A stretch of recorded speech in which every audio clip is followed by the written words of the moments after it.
નમસ્કાર વિદ્યાર્થી મિત્રો, કેમ છો? આનંદ માને. આજે આપણે 11th સાયન્સમાં નેક્સ્ટ ચેપ્ટર પરમાણુનું બંધારણ જે આપણે આગળ ચાલુ કરેલું છે તેને આગળ વધારીશું. લાસ્ટ લેક્ચરમાં આપણે ઇલેક્ટ્રોન પરના વીજભાર તેમજ દળની ચર્ચા કરેલી.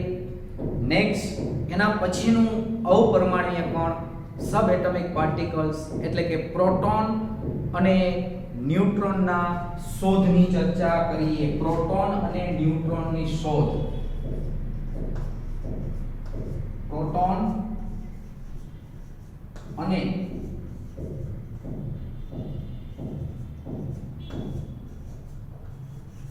ન્યુટ્રોનની શોધ.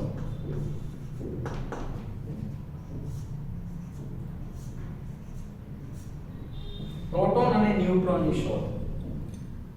જો ઇલેક્ટ્રોનની શોધ થઈ, જે થોમ્સને, જ્યોર્જ થોમ્સને ઇલેક્ટ્રોનની શોધ કરી 1897માં. આ ઇલેક્ટ્રોન છે એને આપણે કેથોડ કિરણો, કેથોડ રેઝ તરીકે ઓળખતા, અને પછીથી ખ્યાલ આવ્યો આ કેથોડ રેઝ, કેથોડ કિરણો એટલે ઇલેક્ટ્રોનની કિરણાવલી. અને આ ઇલેક્ટ્રોન છે એ બાહ્ય વિદ્યુતીય ક્ષેત્ર જ્યારે લાગુ પાડવામાં આવે ત્યારે ધન ધ્રુવ તરફ આકર્ષાય છે. એનો અર્થ એવો થયો કે ઇલેક્ટ્રોન ધન ધ્રુવ તરફ આકર્ષાય છે, માટે ઇલેક્ટ્રોન પર ઋણ ભાર હોવો જોઈએ. પણ પરમાણુ તો વીજભારની દ્રષ્ટિએ તટસ્થ છે. તો નક્કી હવે જો ઋણ ભાર ધરાવતા આયનો તેમાં આવેલા હોય તો સામે તેના વીજભારને તટસ્થ કરવા માટે ધનભાર ધરાવતા આયનો પણ આવેલા હોવા જોઈએ. અને એના માટે ગોલ્ડસ્ટીને એક પ્રેક્ટિકલ દર્શાવેલો છે કે જેમાં ફેરફાર વાળી વિદ્યુત વિભાર નળી લેવામાં આવે છે. ફેરફાર વાળી વિદ્યુત વિભાર નળી એટલે બીજું કંઈ નહીં, જેમ આપણે એનોડને પરફોરેટેડ એટલે કે છિદ્રાળુ લેતા એની જગ્યાએ કેથોડને પરફોરેટેડ લેવામાં આવે છે. કાચની એક મજબૂત નળી જેને આપણે વિદ્યુત વિભાર નળી તરીકે ઓળખીએ છીએ. કાચની એક મજબૂત નળી જેને આપણે વિદ્યુત વિભાર નળી તરીકે ઓળખીએ છીએ. એ વિદ્યુત વિભાર નળીમાં બે પ્લેટ રાખેલી હોય છે. આ એક પ્લેટ જેને આપણે કહીએ છીએ, આ જે એક પ્લેટ છે જેને આપણે કહીએ છીએ એનોડ, જેને બેટરીના તમને ખ્યાલ છે એ આ પ્રમાણે ધન ઋણ ધન ઋણ ધન ઋણ આ ઊંચા વોલ્ટેજ હાઈ વોલ્ટેજ સાથે જોડેલ છે. અને સામે અહીંયા કેથોડ છે, સામે અહીંયા કેથોડ છે. અને એ કેથોડ છિદ્રાળુ કેથોડ છે, પરફોરેટેડ કેથોડ છે. આ એનોડ છે અને આ કેથોડ છે, બરાબર, જેને બેટરીના ઋણ ધ્રુવ સાથે જોડેલું છે. આ ઋણ ધ્રુવ છે અને આ ધન ધ્રુવ છે, બરાબર. નળીમાં વાયુ લીધેલો છે. હવે ઊંચું વોલ્ટેજ લાગુ પાડવામાં આવે તો એનોડમાંથી કિરણોનું ઉત્સર્જન થાય છે, જેને સૌ પ્રથમ કેનાલ કિરણો તરીકે ઓળખવામાં આવેલા. કેનાલ રેઝ, કેનાલ કિરણો. પણ પછીથી ખ્યાલ આવ્યો કે આ કિરણો જે છે એનો ઉદ્ભવ સ્થાન, સોર્સ એનોડ છે, માટે કેનાલ કિરણો કે જે ધન વીજભાર ધરાવે છે, ધન ભારિત આ જે કિરણો ઉત્સર્જિત થાય છે એ કિરણોને એનોડ કિરણો તરીકે પણ ઓળખવામાં આવે છે, કારણ કે તેનું ઉદ્ભવ સ્થાન એનોડ છે. એનોડ કિરણો તરીકે પણ ઓળખવામાં આવે છે. એનોડ કિરણો તરીકે પણ ઓળખવામાં આવે છે, કારણ કે તેનું ઉદ્ભવ સ્થાન એનોડ છે. એનોડ રેઝ, એનોડ કિરણો, કારણ કે તેનું ઉદ્ભવ સ્થાન એનોડ છે.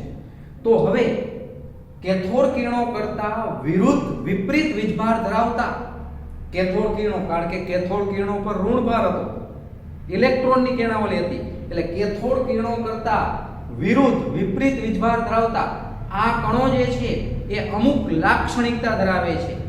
કઈ લાક્ષણિકતા? તો પહેલી લાક્ષણિકતા કેથોડ કિરણો કરતા વિરુદ્ધ વિપરીત લાક્ષણિકતા ધરાવતા આ કણો વાયુના સ્વભાવ પર આધાર રાખે છે. આ પહેલો મુદ્દો, કેથોડ કિરણો કરતા વિરુદ્ધ કેથોડ કિરણો કરતા વિરુદ્ધ એટલે કે વિપરીત લાક્ષણિકતા ધરાવતા આ કિરણો સિમ્પલ એકદમ સરળ વાયુના સ્વભાવ પર આધાર રાખે છે. તમને ખ્યાલ છે કેનાલ રેસ એટલે કે એનોડ કિરણો કે જેના પર ધન ભાર છે, યાદ કરો કેથોડ કિરણો જેના પર ઋણ ભાર એટલે કે કેથોડ કિરણો કરતા વિપરીત વિરુદ્ધ લાક્ષણિકતા ધરાવતા આ કિરણો વાયુના સ્વભાવ પર આધાર રાખે છે, જ્યારે કેથોડ રેઝ વાયુના સ્વભાવ પર આધાર રાખતો નથી. એટલે કે વાયુના સ્વભાવ પર આધાર રાખે છે, વાયુના સ્વભાવ પર આધારિત છે. આ પહેલો મુદ્દો. સિમ્પલ કેથોડ કિરણો કરતા વિપરીત લાક્ષણિકતા ધરાવતા આ કિરણો વાયુના સ્વભાવ પર આધાર રાખે છે, વાયુના સ્વભાવ પર આધાર રાખે છે.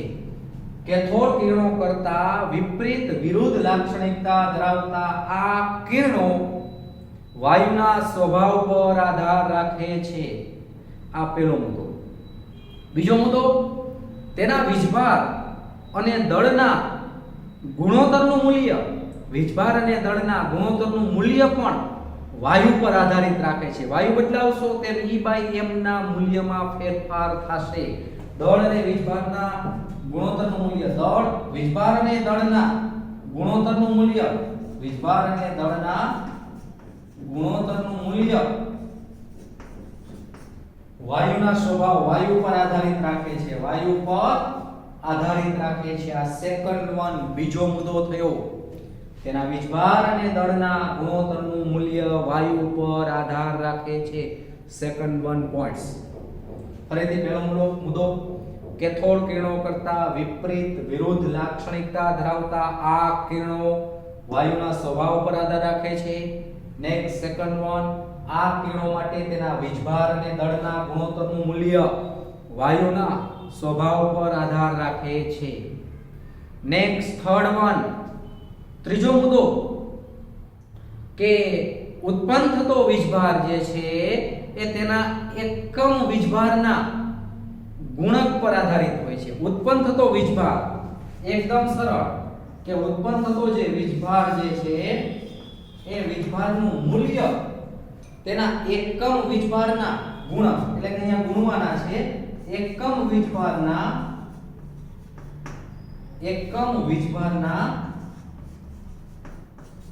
ગુણક જેટલું હોય છે. એકમ વીજભાર, ધારો કે કુલંબિક વીજભારની વાત કરતા હોય તો પ્રોટોનનો કુલંબિક વીજભાર 1.6 × 10⁻⁹ કુલમ. હવે એમાં ઉત્પન્ન થતા પ્રોટોનની સંખ્યા 1, તો ટોટલ વીજભાર એટલો ઉત્પન્ન થશે 1.6 × 10⁻⁹ કુલમ. પણ ધારો કે હિલિયમ જેવા કણો લીધા, હિલિયમ જેવા પરમાણુ લીધા હોય, તેમાંથી આયનીકરણ થાય, 2 ઇલેક્ટ્રોન છૂટા પડે તો સામે 2 પ્રોટોન હશે, એટલે તેના વીજભાર એકમ વીજભાર કેટલો 1.6 × 10⁻⁹ કુલમ. એને કેટલા વડે ગુણવાના? 2 વડે. તો તેના પર ઉત્પન્ન થતો વીજભાર જે છે તેના પર ઉત્પન્ન થતો વીજભાર તેના એકમ વીજભારના ગુણક જેટલું હોય છે. આ ગુણક એટલે જે આયનીકરણ પામેલા આયનો જે છે એની સંખ્યા, મીન્સ વીજભારને તેના કણોની સંખ્યા વડે ગુણી નાખશો એટલે ટોટલ વીજભાર પ્રાપ્ત થશે. ઉત્પન્ન થતો વીજભાર તેના એકમ વીજભારના ગુણક પર આધાર રાખે છે. અને નેક્સ્ટ, કેથોડ કિરણો કરતા વિરુદ્ધ વીજભાર ધરાવતા આ કિરણો વિદ્યુત અને ચુંબકીય ક્ષેત્રની હાજરીમાં તેના કરતા વિરુદ્ધ વર્તણૂક ધરાવે છે. વિદ્યુત અને ચુંબકીય ક્ષેત્રમાં તેના કરતા વિરુદ્ધ વર્તણૂક ધરાવે છે. તેને બીજી ભાષામાં કહીએ તો વિપરીત વર્તણૂક ધરાવે છે. વિદ્યુત અને ચુંબકીય ક્ષેત્રમાં વિપરીત એટલે વિરુદ્ધ વર્તણૂક ધરાવે છે.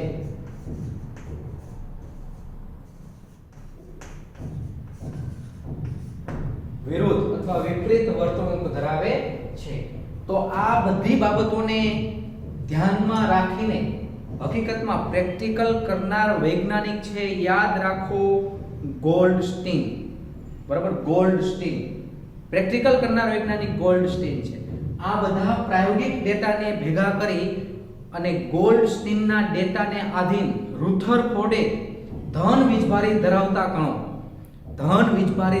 કણો જેને આપણે પ્રોટોન તરીકે ઓળખીએ છીએ એ પ્રોટોનની શોધ કરી. પ્રોટોન નામ આપ્યું ઈસવીસન 1919 માં, ઇન 1919. બરોબર, સૌપ્રથમ પ્રેક્ટિકલ કરનાર વૈજ્ઞાનિક ગોલ્ડસ્ટીન, પણ એને વ્યવસ્થિત એ કણની શોધ કરનાર વૈજ્ઞાનિક રુથરફોર્ડ. રુથરફોર્ડે સૌપ્રથમ આ પ્રોટોન જે છે એ પ્રોટોનની ઈસવીસન 1919 માં સમજૂતી આપેલી છે. અને નેક્સ્ટ, વાયુની વર્તણૂક પરથી હજુ તેમાં તટસ્થ કણોની પણ હાજરી હોવી જોઈએ. કેમ વાયુની વર્તણૂક પરથી? દાખલા તરીકે હાઇડ્રોજન છે, હાઇડ્રોજન કરતા હિલિયમ એનો પરમાણુ ક્રમાંક બમણો, હાઇડ્રોજનનો પરમાણુ ક્રમાંક 1, હિલિયમનો પરમાણુ ક્રમાંક 2. તો હાઇડ્રોજન કરતા હિલિયમ બમણો વજનદાર હોવો જોઈએ. પણ પ્રેક્ટિકલી ડેટા એવું કહેતો હતો કે હાઇડ્રોજનના કણ કરતા હિલિયમનો કણ છે એ 4 ગણો વજનદાર છે. હાઇડ્રોજનના કણ કરતા હિલિયમનો કણ, હાઇડ્રોજનના પરમાણુ કરતા હિલિયમનો પરમાણુ 4 ગણો વજનદાર છે. તો આ બાબતને ધ્યાનમાં રાખી ઈસવીસન 1932 માં ચેડવિકે બેરિલિયમ ધાતુ પર મારો ચલાવીને, આલ્ફા કણોનો મારો ચલાવીને એકદમ સિમ્પલ તટસ્થ કણ ધરાવતા ન્યુટ્રોન કણની શોધ કરેલી છે. કારણ કે હાઇડ્રોજન કરતા હિલિયમ જો 2 ગણો જ વજનદાર હોય તો હાઇડ્રોજનના કેન્દ્રમાં 1 પ્રોટોન, હિલિયમના કેન્દ્રમાં 2 પ્રોટોન હોવા જોઈએ. 2 પ્રોટોન તો છે પણ 4 ગણો વજનદાર. એનો અર્થ એ થયો કે હજુ કંઈક બમણું વજન ધરાવતું કંઈક કણ હોવું જોઈએ, અને એ કણ એટલે તટસ્થ કણ ન્યુટ્રોન. એટલે આપણને આ જે થિયરી છે એ પ્રોટોન અને ન્યુટ્રોનની શોધ તરફ દોરી જાય છે. પ્રોટોન અને ન્યુટ્રોનની શોધ તરફ દોરી જાય છે. ફરીથી શું છે થિયરી? તો વિપરીત વિદ્યુત વિભાર નળી જે છે, વિપરીત એટલા માટે કીધું અહીંયા એનોડ જે છે એ રૂટીન મુજબ છે, જ્યારે કેથોડ જે છે પરફોરેટેડ છિદ્રાળુ કેથોડ છે. તો અહીંથી કણોનું ઉત્સર્જન થાય છે. એ કણોને સૌપ્રથમ કેનાલ કિરણો, કેનાલ રેસ કીધું, પણ પછીથી ત્યાં ખ્યાલ પડ્યો કે તેનું ઉદ્ભવ સ્થાન એનોડ છે, એટલે એનોડમાંથી ઉત્પન્ન થતા આ કણોની કિરણાવલીને એનોડ કિરણોની કિરણાવલી તરીકે ઓળખવામાં આવે છે. તો જે મુદ્દાઓ સમાવિષ્ટ છે, કેથોડ કિરણો કરતા વિરુદ્ધ વીજભાર ધરાવતા આ કણો વાયુના સ્વભાવ પર આધાર રાખે છે. પહેલો મુદ્દો વાયુના સ્વભાવ પર આધાર રાખે છે. આ કણો માટે તેના વીજભાર અને દળના ગુણોત્તરનું મૂલ્ય પણ વાયુના સ્વભાવ પર આધાર રાખે છે. વાયુના સ્વભાવ પર આધાર રાખે છે.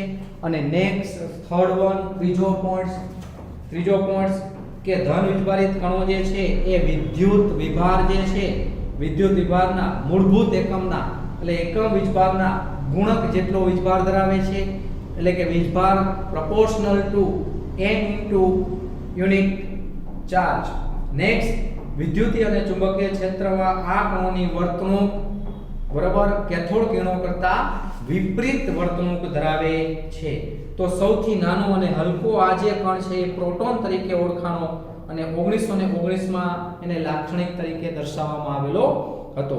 ત્યારબાદ એવું ખ્યાલ પડ્યો કે આના કરતા વિરુદ્ધ બેરિલિયમ પર જ્યારે પાતળા આલ્ફા કણોનો મારો ચલાવવામાં આવે છે, બોમ્બિંગ કરવામાં આવે છે, ત્યારે તટસ્થીય કણો એટલે કે ન્યુટ્રોનની પણ શોધ થયેલી છે. તો આપણને આ જે છે એ પ્રોટોન અને ન્યુટ્રોનની શોધ તરફ આ થિયરી લઈ જાય છે.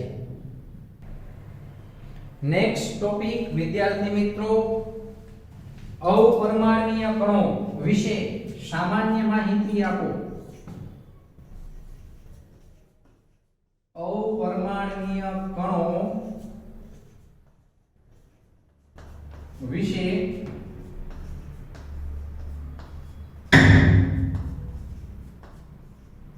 સામાન્ય માહિતી આપો.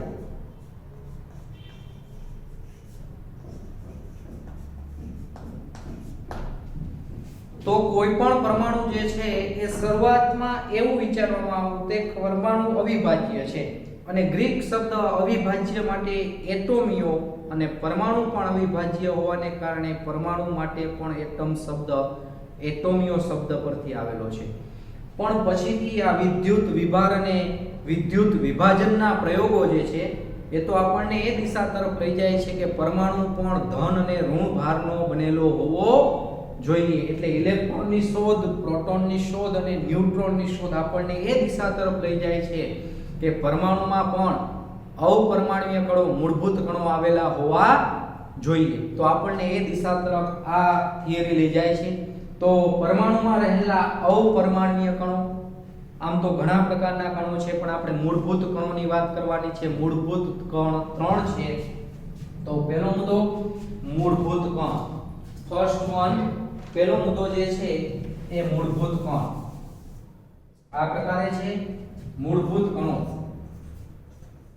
મૂળભૂત કણો એની મૂળભૂત કણોની સંજ્ઞા કેવી સંજ્ઞા છે. નેક્સ્ટ, તેના પરનો નિરપેક્ષ ભાર. નિરપેક્ષ ભાર, નિરપેક્ષ ભાર એટલે કુલંબિક ભાર. અને નેક્સ્ટ સાપેક્ષ ભાર. કોઈ પણ સાથે સરખામણી કરો એ સંખ્યા એટલે સાપેક્ષ, સાપેક્ષ ભાર.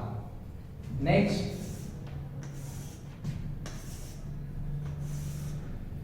ના 3 પ્રકારના દળ દર્શાવેલા છે. બરોબર છે? દળ દર્શાવેલો છે. દળ કિલોગ્રામમાં, દળ કિલોગ્રામમાં. નેક્સ્ટ આ ઉપરાંત કહી શકાય દળ જે છે યુ માં, યુનિફાઈડ માસમાં, અને આશરે દળ. આશરે દળ. આટલા મુદ્દાની આપણે ચર્ચા કરવાની છે.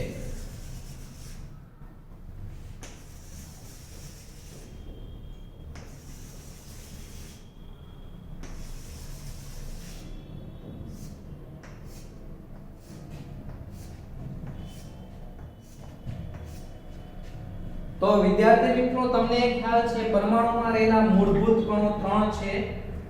ઇલેક્ટ્રોન, પ્રોટોન અને ન્યુટ્રોન.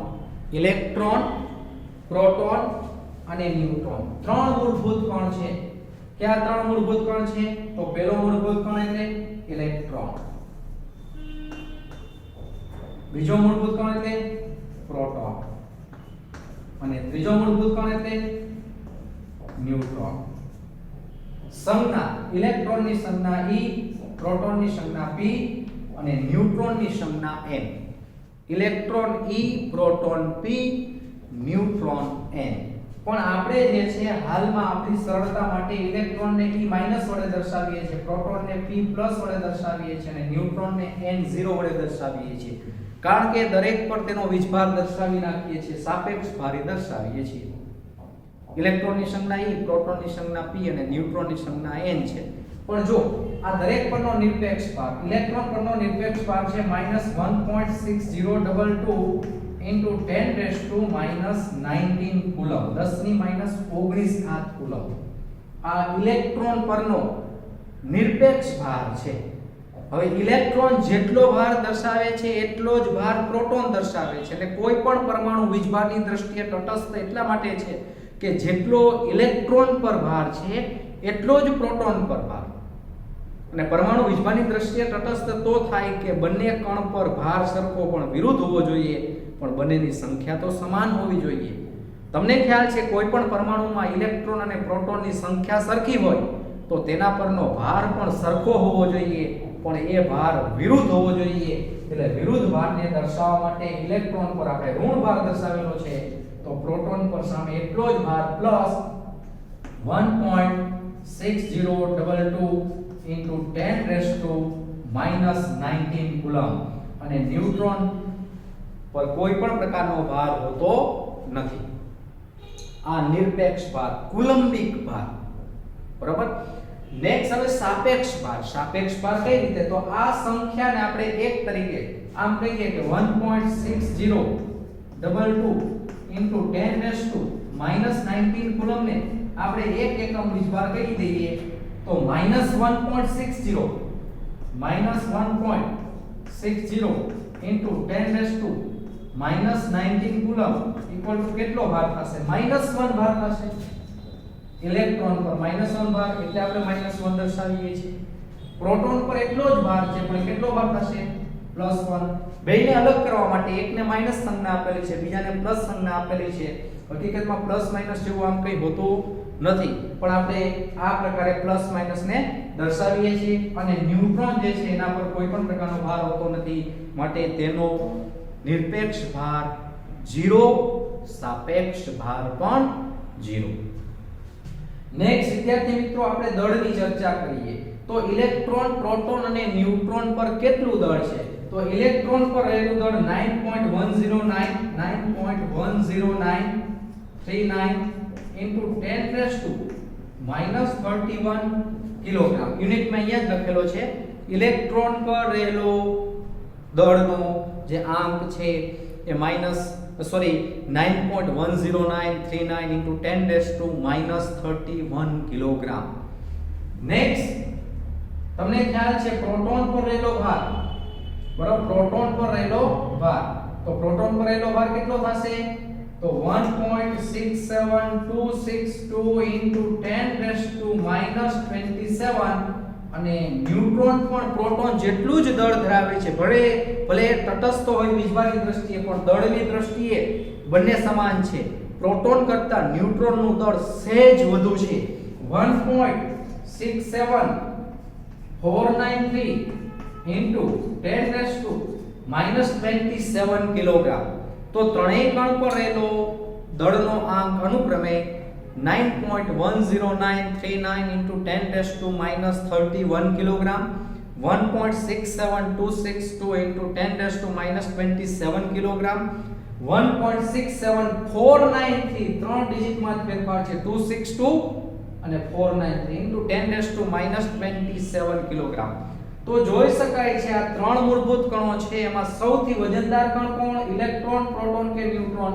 તો ઋણ ઘાત જેમ ઓછી ને તેમ મૂલ્ય મોટું. તો ઇલેક્ટ્રોન કરતા પ્રોટોન અને ન્યુટ્રોનનું દળ વધુ કહેવાય. તો સૌથી વજનદાર કોણ? પ્રોટોન કે ન્યુટ્રોન? તો પ્રોટોનમાં જુઓ 1.67, બીજો આંક છે 262, અહીંયા 493. તો સૌથી વજનદાર કોણ થશે? ન્યુટ્રોન. બરાબર. હવે આપણે આશરે દળ લેવાનું છે. તમને ખ્યાલ છે કાર્બન 12 ના પરમાણુના ભારનો 12મો ભાગ એટલે આ પ્રમાણે આવે છે 1.66056 into 10 to -24. બરાબર, -24. આ જે દળ જે છે એ ગ્રામમાં છે.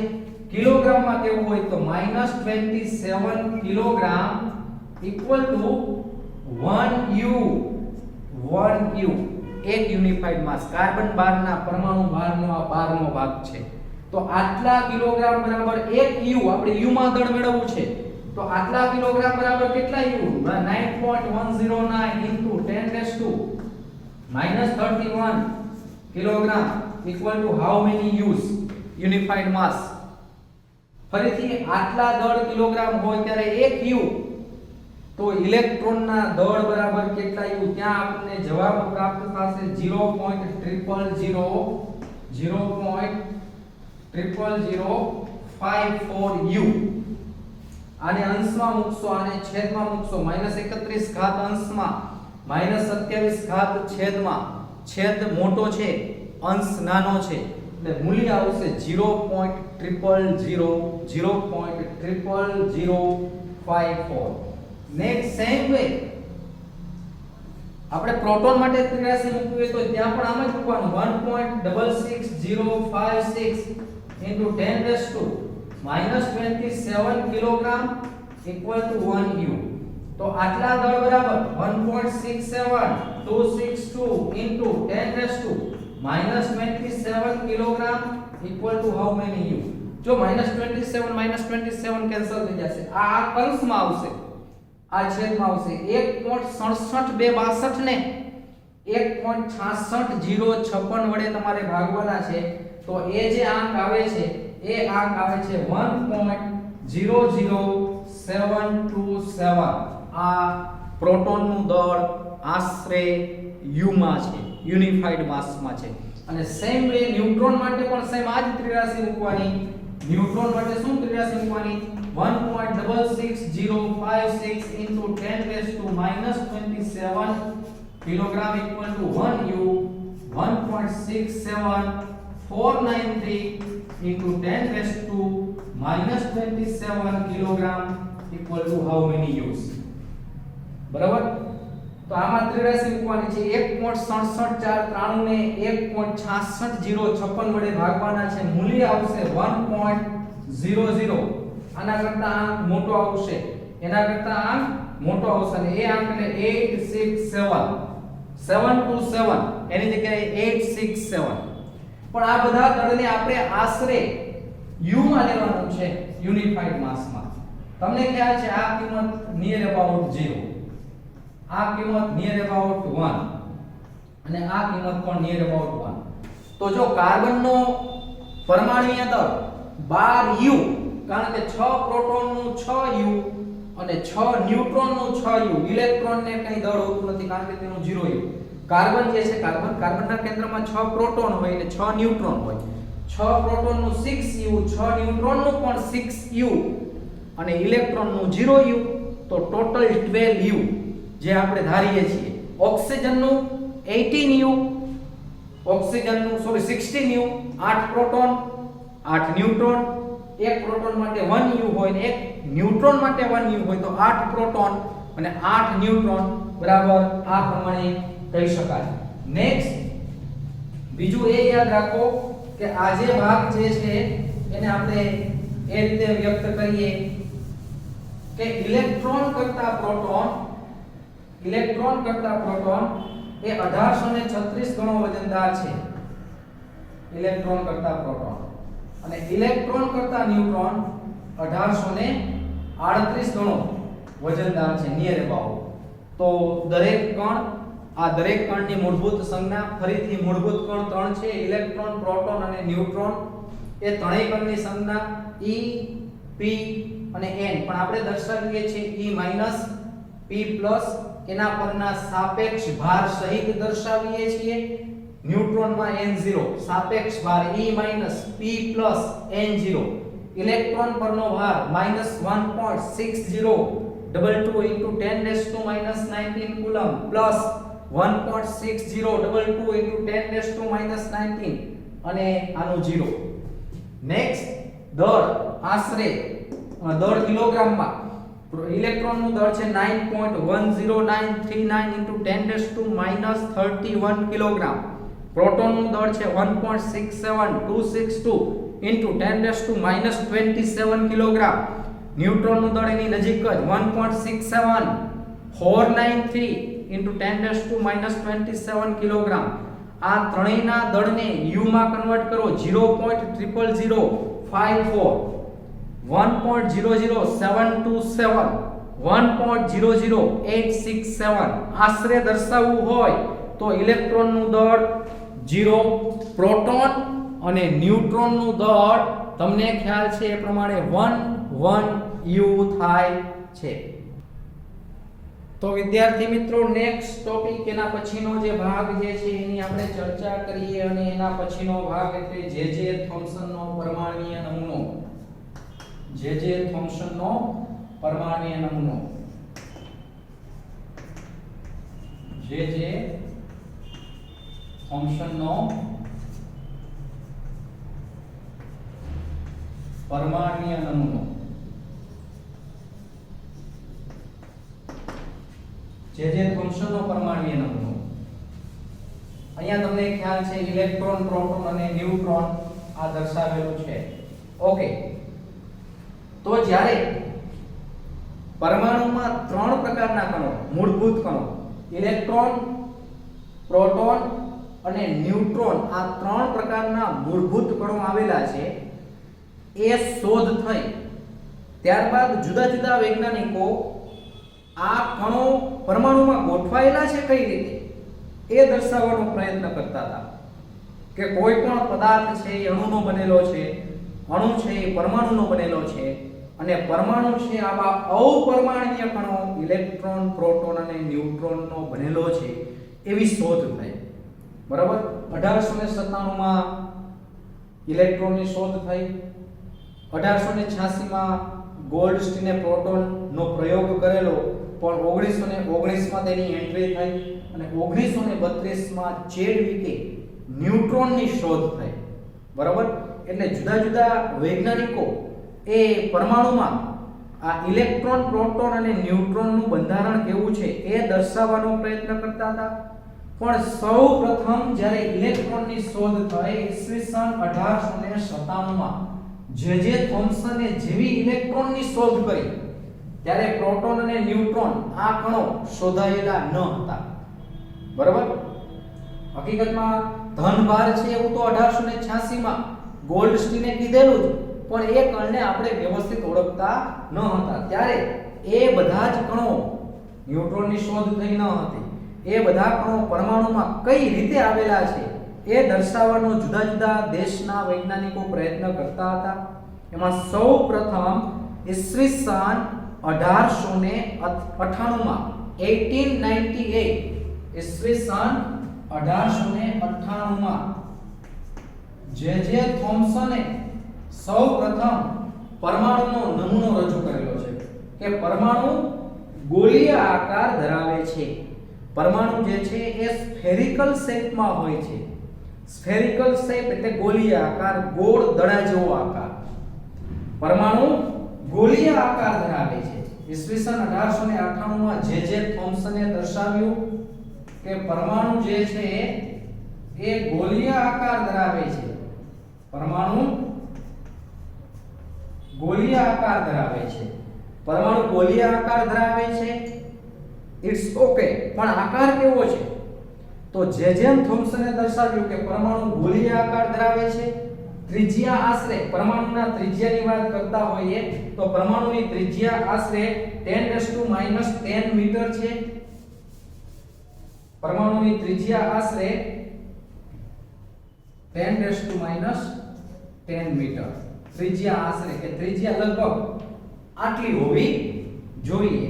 આવી સૌપ્રથમ આગાહી કરનાર વૈજ્ઞાનિક જે થોમ્સન, જ્યોર્જ થોમ્સન, કે જેણે 1897 માં ઇલેક્ટ્રોનની શોધ કરી, એ વૈજ્ઞાનિકે એમ કીધું કે પરમાણુ ગોળીય આકાર ધરાવે છે અને ત્રિજ્યા આશરે 10⁻10 મીટર જેટલી છે. તો આ પરમાણુને દર્શાવવાનો પ્રયત્ન કરેલો કે ધન વીજભાર એક સમાન રીતે વહેંચાયેલો છે. આ ધન વીજભાર છે. ધન વીજભાર એક સમાન રીતે વહેંચાયેલો છે. ધન વીજભાર એક સમાન રીતે વહેંચાયેલો છે. ધન વીજભાર એક સમાન રીતે વહેંચાયેલો છે તથા ઇલેક્ટ્રોન એવી રીતે સમાયેલા છે, ઇલેક્ટ્રોન એવી રીતે સમાયેલા છે કે જેથી સૌથી સ્થાયી સ્થિર વિદ્યુત સ્થિતિ પ્રાપ્ત થાય. સૌથી સ્થાયી સ્થિર વિદ્યુત સ્થિતિ, સ્થિર વિદ્યુત સ્થિતિ. ફરીથી પરમાણુ જે છે ગોળીય આકાર ધરાવે છે. ધન વીજભાર એવી રીતે વહેંચાયેલો છે, ધન વીજભાર એક સમાન રીતે વહેંચાયેલો છે કે ઇલેક્ટ્રોન એમાં એવી રીતે ગોઠવાયેલા છે કે જેથી સૌથી સ્થાયી સ્થિર વિદ્યુત સ્થિતિ પ્રાપ્ત થાય. એટલે કે ધારો કે અહીંયા ઇલેક્ટ્રોન આવેલો હોય, આ ઇલેક્ટ્રોન છે, તો આજુબાજુના થોડા વિસ્તારમાં એ પ્રોટોનના ધનભારને તટસ્થ કરી નાખે. વળી પાછો ઇલેક્ટ્રોન આવેલો હોય અહીંયા તો ધનભારને તટસ્થ કરી નાખે. વળી પાછા ધારો કે અહીંયા ઇલેક્ટ્રોન આવેલો હોય તો ધનભારને તટસ્થ કરી નાખે. અહીંયા પણ ધનભારને તટસ્થ કરવા માટે આ રીતે ઇલેક્ટ્રોન થોડા થોડા અંતરે ગોઠવાયેલા છે. ઇલેક્ટ્રોન થોડા થોડા અંતરે ગોઠવાયેલા છે કે જેથી એ ઇલેક્ટ્રોન જે ઋણ વીજભાર ધરાવે છે તે પ્રોટોનના ધનભારને તટસ્થ કરી નાખે. સિમ્પલ. સૌપ્રથમ ઈસવીસન 1898 માં જે થોમ્સને દર્શાવ્યું કે પરમાણુ ગોળીય આકાર ધરાવે છે, ત્રિજ્યા આશરે 10⁻10 મીટર છે. પરમાણુ ગોળીય આકાર ધરાવે છે, સ્ફેરિકલ શેપમાં હોય છે, જેની ત્રિજ્યા આશરે 10⁻10 મીટર છે. નેક્સ્ટ, ધન વીજભાર એક સમાન રીતે વહેંચાયેલો છે, ધન વીજભાર એક સમાન રીતે વહેંચાયેલો છે તથા ઇલેક્ટ્રોન એવી રીતે સમાયેલા છે, આ બધા ઇલેક્ટ્રોન છે, આ બધા ઇલેક્ટ્રોન છે. ધન વીજભાર એક સમાન રીતે વહેંચાયેલો છે, ધન વીજભાર એક સમાન રીતે વહેંચાયેલો છે તથા ઇલેક્ટ્રોન એવી રીતે સમાયેલા છે કે જેથી સૌથી સ્થાયી સ્થિર વિદ્યુત સ્થિતિ પ્રાપ્ત થાય, સૌથી સ્થાયી સ્થિર વિદ્યુત સ્થિતિ પ્રાપ્ત થાય. આ નમૂનાને પ્લમ પુડિંગ, રાઇઝનની પુડિંગ આવા નામ આપવામાં આવેલા છે. પ્લમ પુડિંગ, પુડિંગ એટલે પૂરી જેવી ઉપસેલી વિદેશી વાનગી. પ્લમ પુડિંગ, રાઇઝનની પુડિંગ.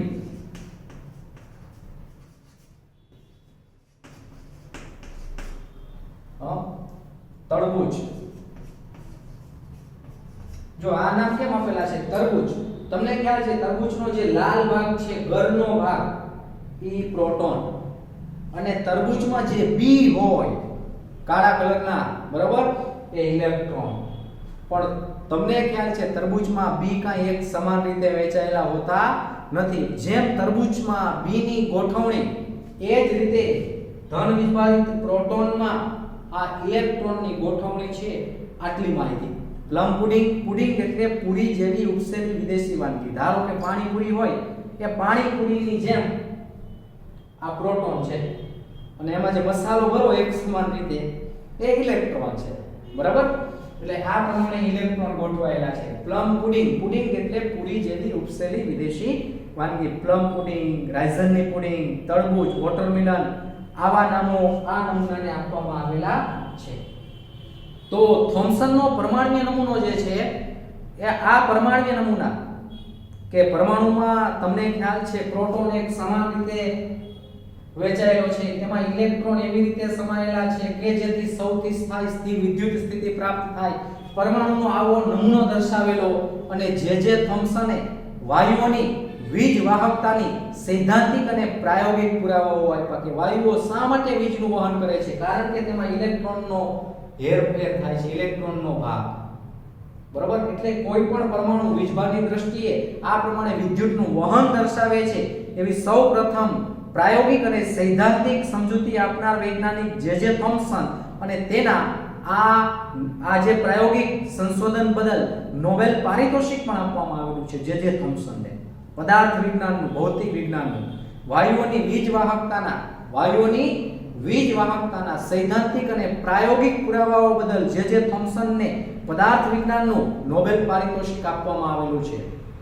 વાયુઓની વીજ વાહકતાના સૈદ્ધાંતિક અને પ્રાયોગિક પુરાવાઓ બદલ, વાયુઓની વીજ વાહકતાના સૈદ્ધાંતિક અને પ્રાયોગિક પુરાવાઓ બદલ જે થોમ્સનને પદાર્થ વિજ્ઞાનનું નોબેલ પારિતોષિક આપવામાં આવેલું છે. તો જે થોમ્સનનો પરમાણ્વીય નમૂનો શા માટે નિષ્ફળ જાય છે? તો આ નમૂનો પરમાણુની એકંદરે વીજ તટસ્થતા સમજાવી શકતો નથી. વીજ તટસ્થતા સમજાવી શકતો નથી.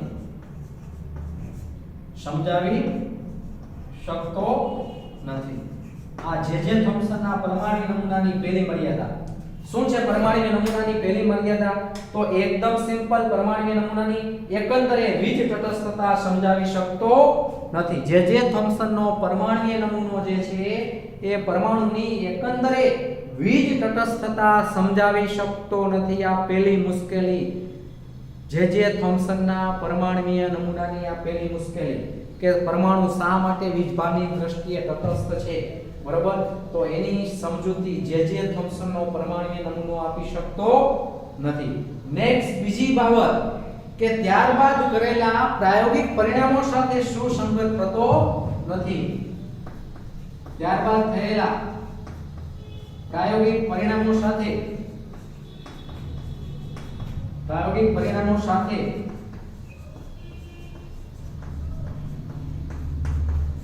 સુસંગત થતો નથી. તો પ્રશ્ન એ થશે કે ત્યારબાદ થયેલા પ્રાયોગિક પરિણામો એટલે કયા પરિણામો? ત્યારબાદ પરમાણુનો સૌપ્રથમ આવો નમૂનો છે તેવું રજૂ કરનાર વૈજ્ઞાનિક જે થોમ્સન. બધાએ જે થોમ્સનનો પરમાણ્વીય નમૂનો સ્વીકાર્યો ખરો, પણ તરત જ તો રુથરફોર્ડ નામના વૈજ્ઞાનિકે સોનાના પાતળા વરખ પર આલ્ફા કણનો મારો ચલાવેલો, જેને આપણે કહીએ છીએ આલ્ફા કણ પ્રકીર્ણનની ઘટના. ત્યારે એને એવું નોંધેલું કે મોટાભાગના આલ્ફા કણ ધન વીજભાર ધરાવે છે. મોટાભાગના આલ્ફા કણો સોનાના પાતળા વરખમાંથી વિચલન પામ્યા સિવાય પસાર થાય છે. હવે જોવો છો ને, આના પર આલ્ફા કણનો મારો ચલાવો. ધારો કે આલ્ફા કણ છે, આલ્ફા કણો છે, આ બધા આલ્ફા કણો છે. આલ્ફા કણ એટલે હિલિયમનું કેન્દ્ર 2He4 2+. આલ્ફા કણ પર ધન ભાર હોય. જેવો ધનભારના કોન્ટેક્ટમાં આવશે એટલે ધન વચ્ચે અપાકર્ષણ તરત જ પોતાના માર્ગ પરથી ચલિત થઈ જશે, કારણ કે ધન વચ્ચે અપાકર્ષણ આ ભાગ ધનના કોન્ટેક્ટમાં આવે છે. તો આલ્ફા કણ પ્રકીર્ણનની ઘટના જે થોમ્સનનો પરમાણુય નમૂનો સમજાવી શકતો નથી, એટલે જે થોમ્સનનો પરમાણુય નમૂનો નિષ્ફળ જાય છે. પણ સૌપ્રથમ પરમાણુના નમૂનો રજૂ કરનાર કોઈ વૈજ્ઞાનિક હોય તો જે થોમ્સન છે. જે થોમ્સનના પરમાણુય નમૂનાની બે મર્યાદાઓ છે. એકંદરે પરમાણુની વીજ તટસ્થતા સમજાવી શકતો નથી. શા માટે પરમાણુ વીજભારની દ્રષ્ટિએ તટસ્થ છે એ સમજાવી શકતો નથી. અને નેક્સ્ટ એના પછી કહી શકાય કે ત્યારબાદ થયેલા પ્રાયોગિક પરિણામો સાથે પણ સુસંગત થતો નથી. આલ્ફા કણ પ્રકીર્ણનની ઘટના જે થોમ્સનના પરમાણુય નમૂના દ્વારા સમજાવી શકાતી નથી. તો ખાસ વિદ્યાર્થી મિત્રો, તમારે ઇલેક્ટ્રોન, પ્રોટોન, ન્યુટ્રોન ને લગતું જે ટેબલ આપેલું છે એ ટેબલ વ્યવસ્થિત તૈયાર કરવાનું છે. એના ડેટાની જરૂરિયાત આપણે થોડી એક્ઝામ્પલમાં પડવાની છે. તો અહીંયા સુધી આપણે રાખીએ છીએ.